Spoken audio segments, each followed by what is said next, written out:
There are a lot of obstacles that come with being blind, and it definitely made things a lot more difficult. I had dreams that were, that I was working towards that were starting to happen. I auditioned for American Idol. It was the best day of my life up to that point, and the best day quickly became one of the hardest days. And that was the moment that I got the call, found out that I did have stage 4 kidney failure. You were put in a position where you had to learn how to trust God.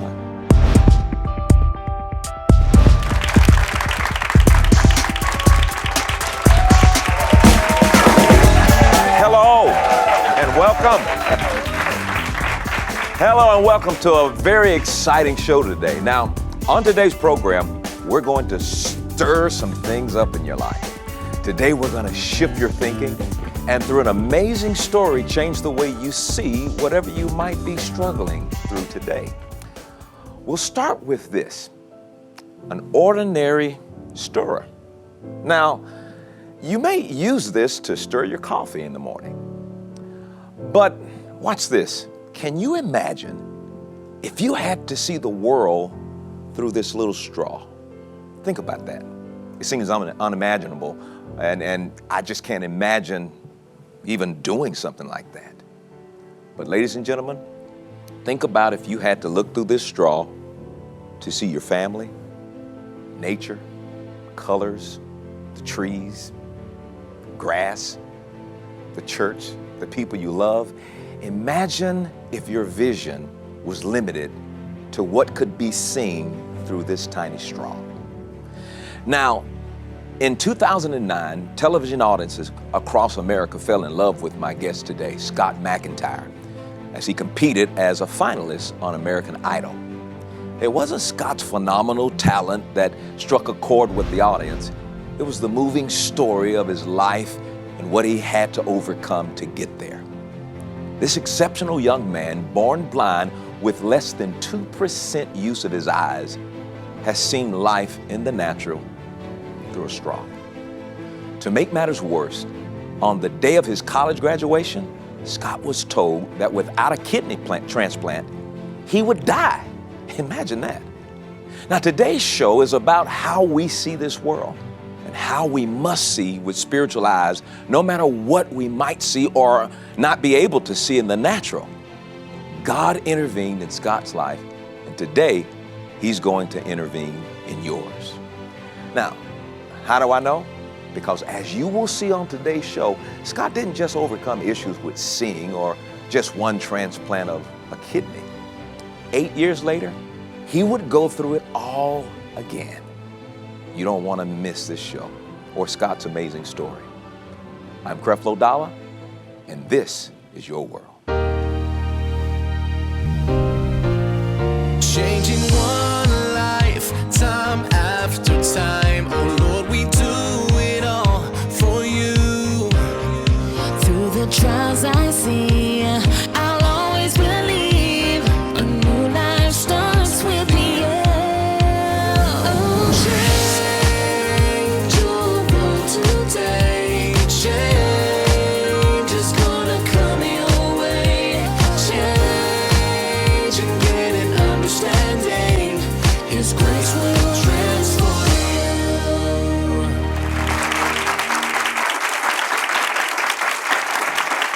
In a moment, you'll meet Scott MacIntyre. But before I introduce you to this remarkable young man, I want you to take a look at this.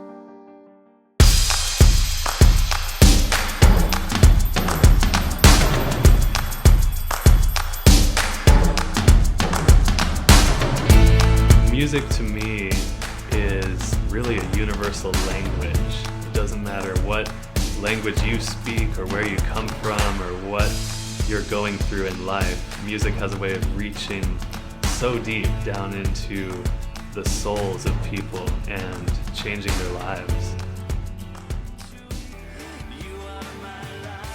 In my life, whenever I have dealt with struggles, whenever life has seemed too much to handle and I start to feel hopeless, I remember that God is my hope. I like to think of God like a lighthouse. He's always there, standing tall, standing true in the midst of a raging storm. He is the beacon of light guiding us home. Steady me, steady me.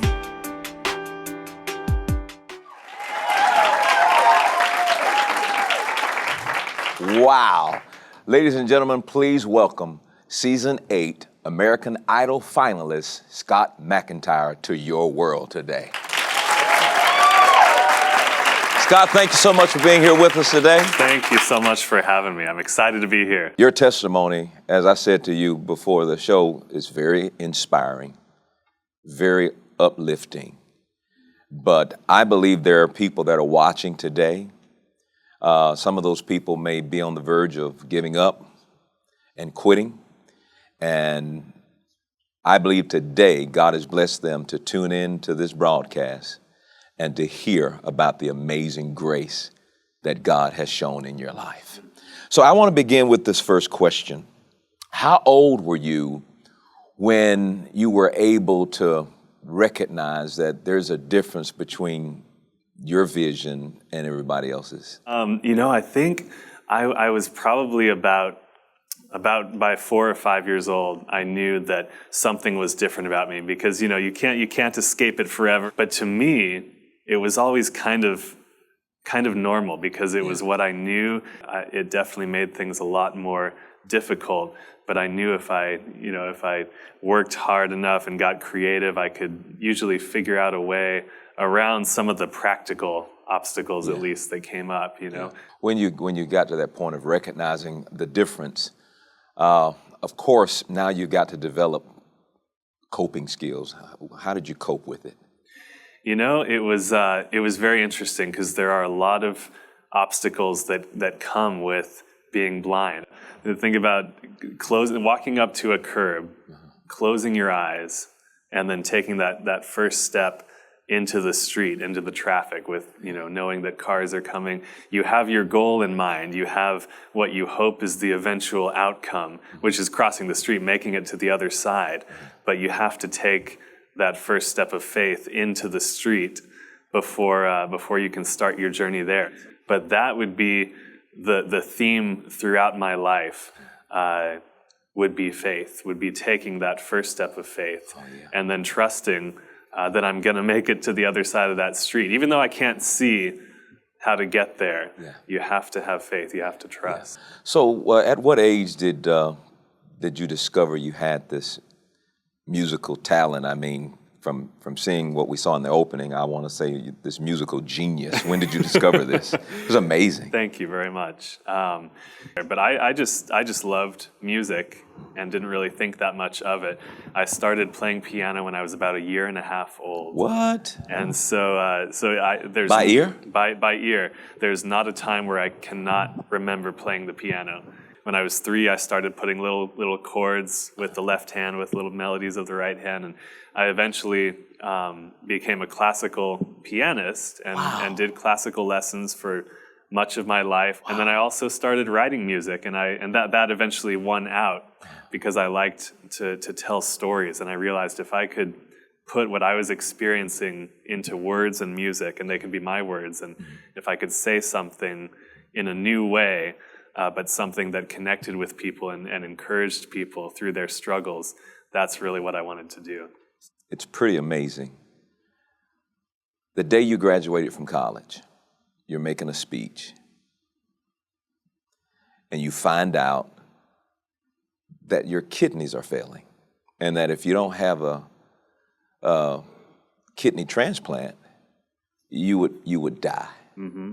Now, just talking about the adjustments that you make with your sight, you're having to trust and develop in areas that people with sight don't have to. And you get this news. Your kidneys are failing, and if you don't have a transplant, you're going to die. Yeah. Now, I can't even think about trying to put myself in your shoes. How did you deal with that? That was a crazy moment in my life of just kind of everything stopping and just a reality check, And so this was supposed to be a very exciting day, right? This is the day where you're graduating, you're going to go out and conquer the world, and you're going to, I had dreams that were, that I was working towards that were starting to happen. And I gave the commencement speech on that day as well. And I encouraged all my fellow graduates to do that, to go out and take a hold of life and to make their dreams happen. But it's an exciting time, and that was the best day of my life up to that point. And the best day quickly became one of the hardest days because I walked out into the parking lot, and that was the moment that I got the call. My dad got a call on his cell phone and found out that I did have stage 4 kidney failure. And I didn't know what that meant at the time. I didn't really know what that was, but I remember ending up in the doctor's office the next day and hearing 5 words: "You need a kidney transplant." God really, really brought me through an interesting time. As I said, with the blindness, it was one thing because I'd always been almost completely blind. So I knew what I was dealing with. And now I didn't have this under control, and there was nothing I could do with the kidney failure in and of myself to save myself from it. I went through a time of just being so sick, I couldn't even play the piano in my own living room. Wow. And that felt very difficult. It felt like my dreams were dying in a way. And I knew God had put me here to share my gifts and talents with other people, just like you have gifts and talents. Everyone in the world has gifts and talents and skills, but they're not meant for just us. When we develop these things, they're meant to be shared and used for God. And so when I couldn't do that anymore, I really wondered, is this the end? God, did I miss something? Did I misunderstand my calling? And eventually ended up on dialysis for about a year. And then an amazing thing happened. The wife of my former piano teacher from college decided she was going to donate her kidney to me, and she saved my life. Wow, man. Oh, my goodness. You were put in a position where you had to learn how to trust God. Mm-hmm. Now, a year from the kidney transplant, was that when you were invited to be on American Idol? Yes, that is when I auditioned for American Idol less than a year after the transplant, and it was just such a contrast. As I said, I had not been able to make music when I was sick, and then to go from that, just kind of laying on the floor, helpless, if you can imagine that, just being so weak, not able to pursue music, to ending up on this huge platform, American Idol, one of the biggest stages in the world at that time. Was just crazy to me. It was like he brought me from the very bottom to the mountaintop. Well, God does that, doesn't he? Yeah. He knows how to deliver us. Yeah. He knows us how to deliver us out of the pit and place our feet on a solid rock, and we'll stand there and say, how in the world did I get here, But that's his goodness. Yeah. And God's good to us, not because we're good, but God's good to us because God's good. Yeah. And I thank God for that. What was that like? I mean, a year from that, you're going through this. Now you're on the largest stage ever in the world, and you're going through this process. I mean, bring us into that part of your world. I'd like to hear what that was about. It was pretty amazing. I had a dream from when I was a little kid. I had a vision for my life, I will say. And part of that just included music, and I could picture myself making music for people. And I didn't know if that would be just in my local community someday, or if it would be for the world someday. But I think, as I was saying, that belief in that, just like crossing the street, believing that I could do it, believing that dream was there for me, helped to kind of point my feet on the path for that. So when American Idol happened, I knew that was kind of what I had been waiting for. And I never knew that American Idol would be the vehicle that opened all those doors for me, but that's what God used. And it's just been such a dream come true for me. And I've never been around so many musical people in one place as I was on Idol. It was just a very fun experience. And then, on the mountaintop, and then years later, you get the news again, what? That my kidneys are once again failing, or my transplanted kidney is failing. Wow. And this has been my life. One of the things I talked about in the book, I think was kind of a theme, is I feel like I've been on a mountaintop and in a valley at the same time. The first kidney transplant lasted for 8 years. Mm-hmm. The amazing thing is I got to do so many great things because of that gift of life. But then it was time to wait again and to go through another time of uncertainty. And this time I was married, so it was my wife and I together facing this on the waiting list. And as I was saying, mountain and valley, I was put back on the waiting list 3 days before my album came out, Lighthouse. And same time, I'm supposed to be promoting the album, and this exciting time once again, and this huge obstacle arises, and you have to walk through it. And so I really wanted to be intentional this second time walking through this, especially knowing that people were watching me now, because I had this platform. I wanted to say, God, what do you want me to learn in the waiting, in the struggle, in the time, before it's all okay again, Because you may choose to give me another transplant, or you may not choose to do that. But I want to praise you either way. I want to find a way to be joyful. That's something. You know what, Scott? We're gonna take a break, and when we come back, you're gonna hear how God worked this out. It's gonna be an amazing conclusion to the very mercy of God, the very grace of God, and even the very plan of God. And I tell you what, God is good, and he'll be good to you too. I'll see you in just a moment. On October 28th at 7 p.m. in Savannah, Georgia, Creflo and Taffy invite you to the 2016 Change Experience. Say out loud that this is going to be like this. I am going to be successful. My children will serve the Lord. I will be prosperous in every way. I am happy. I am healthy. Decree a thing. It's the final Change Experience this year. October 28th, 7 p.m. in Savannah, Georgia. Be there. As a blind person, a lot of people ask me day by day how I do certain things, how I use a phone, how I check my email, how I produce music in the studio, and I have to learn to do it a different way, that's for sure. I memorize how a computer program might be laid out structurally, just like you would memorize something that you're looking at. So it's spatial awareness, and then I use the keyboard, I use key commands, and I do a lot by feel and a lot by sound. Welcome back. You know, Scott, you mentioned something. I don't think I've ever heard it put this way, where you said being on the mountaintop and in the valley at the same time. I thought about, being the commencement speaker at your college graduation, that's big time. And then getting the news that your kidneys are failing. And then, being on the mountaintop on the world stage of American Idol. And then getting the news that the kidney transplant is now failing again. And I'm sitting over here thinking, emotionally, that's got to be pretty tiring. It's got to be pretty challenging. Take us through the internal, emotional battle that you had to fight, being both in the valley and on the mountain at the same time. Yeah.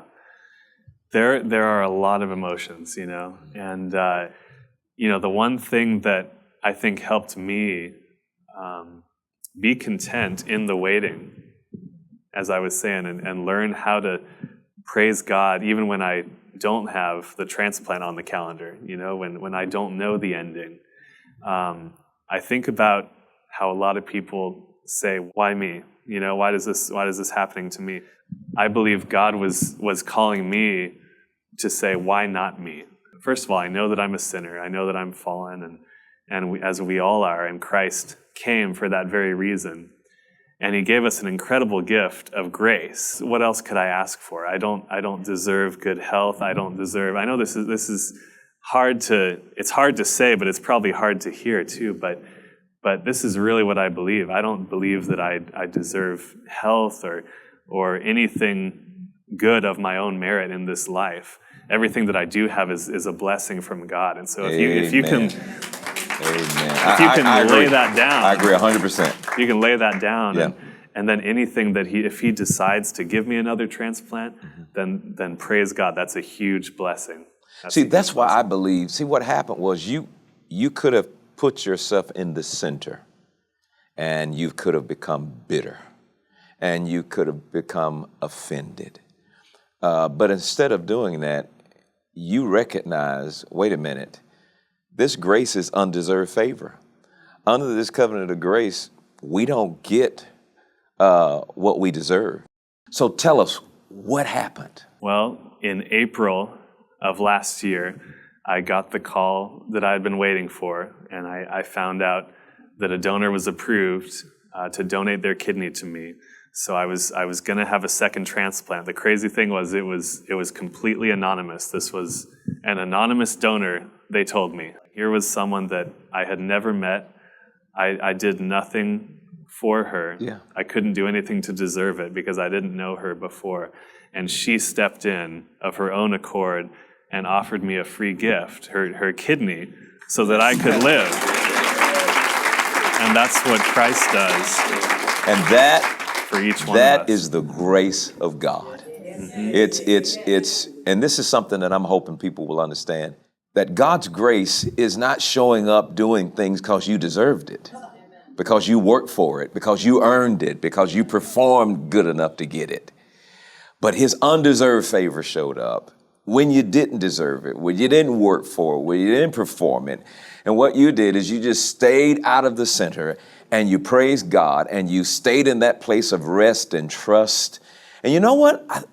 And you can correct me if I'm wrong, but I believe even having to trust your wife to make sure that you were where you were supposed to be and this and that helped to develop even more your trust for God. Couldn't that be a parallel? Absolutely. It's helped me to build trust. Yeah. And every time I trust in a small way, it helps me to understand, how to walk into that with God. Man. Don't you appreciate our guest today?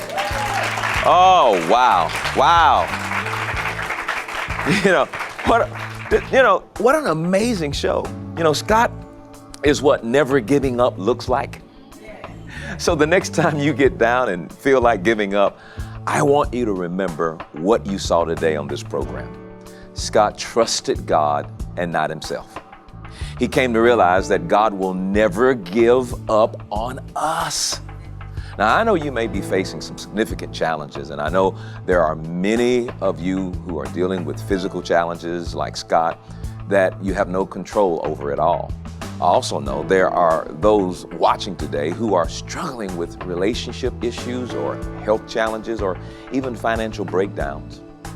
Maybe your struggle is in your emotions, or you're beaten down by fear or anxiety. Listen, God is here to bring you comfort. And when you are weak, guess what? He is strong.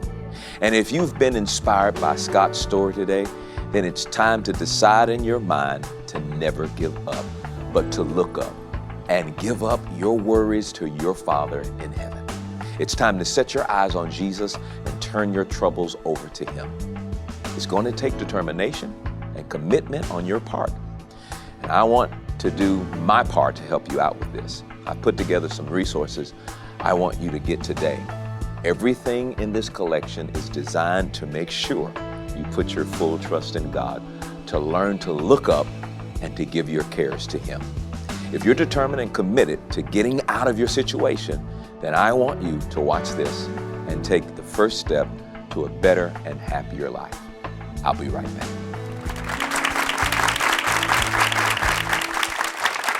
You know that dream you have, the one you've been carrying around in your heart for years? The one it seems as though life is trying to take away from you with setback after setback. You just heard Scott MacIntyre's fascinating story of how he had always dreamed of singing on a big stage, though he encountered obstacle after obstacle, being born blind and then facing death from kidney failure twice. In spite of it all, Scott made his way through the darkness by learning how to walk by faith and not by sight.